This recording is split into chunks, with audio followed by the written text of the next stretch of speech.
Today, we're jumping right into a huge and pretty controversial topic coming out of Germany, a major overhaul of their entire social welfare system. It's a debate that really gets to the heart of a big question, pitting social justice against personal responsibility. And honestly, the outcome could change the country for years to come. And really, this whole thing boils down to one huge question. What is the right balance between having a social safety net and expecting people to take personal responsibility? You know, every country tries to find its own answer. And right now, Germany is in the middle of forging a brand new one. Okay, so let's get into what's actually changing. The German government is fundamentally rewriting the rules for anyone who gets financial help from the state. And we're not talking about some small adjustment here. Nope, this is a complete rethink of how things are done. So why make such a massive change? Well, the official reason they're giving is pretty straightforward. They want to get people off of government benefits and back into a job as fast as possible. To really get what's going on, you have to look at it from the government's point of view first. There's a very clear philosophy that's driving this entire reform. The government has a motto for all of this: incentivar et exigere. It translates to encourage and to demand. And that little phrase, it perfectly sums up their whole approach, offering some help, but also demanding that people meet their obligations. So this motto is really built on three core ideas. First, a huge focus on work, making sure that if you can work, you are actively out there looking for a job.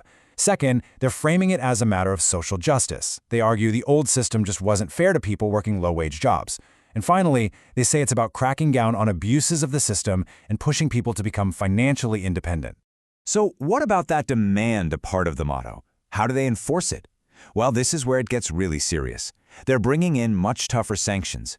If someone doesn't follow the rules from the job agency, they could face huge penalties. I mean, they could lose their entire benefit payment, and that includes the money that covers their rent. But, as you can probably guess, this tougher new approach has set off a firestorm of opposition. So let's flip the coin and look at the other side of this debate, which paints a very, very different picture. And look, the people speaking out against this aren't just a handful of dissenters. We're talking about major opposition parties, like the Greens and the Left Party. And a whole bunch of social welfare organizations are all sounding the alarm. And right here, you can see just how divided the two sides are. The government says this is about stopping abuse and promoting independence. The critics, they say it's going to lead to extreme poverty and even homelessness. The government claims it makes the system fairer for working people, while opponents are asking if cutting off benefits entirely is even legal. The number one fear that critics keep bringing up is that these harsh punishments aren't just a little slap on the wrist. They're worried that for a lot of people, losing all of their financial support could be a direct pipeline to having absolutely nothing and ending up on the streets. And this pushes the entire debate into the legal world. Opponents are asking a really profound question. Is it even constitutional in Germany to take away 100% of someone's basic support? To just completely cut them off from that safety net? So, when you strip away all the political talking points, what are we really looking at here? Well, what it is a fundamental change in social policy. It's a clear move from one philosophy to a totally different one.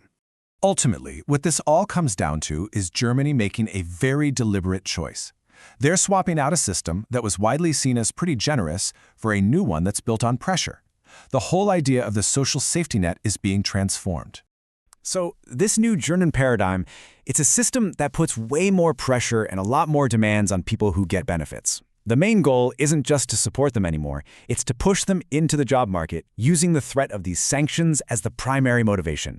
And that leaves us with this huge final question, not just for Germany, but for a lot of us, really. Is this new pressure cooker model going to create a stronger, more motivated workforce?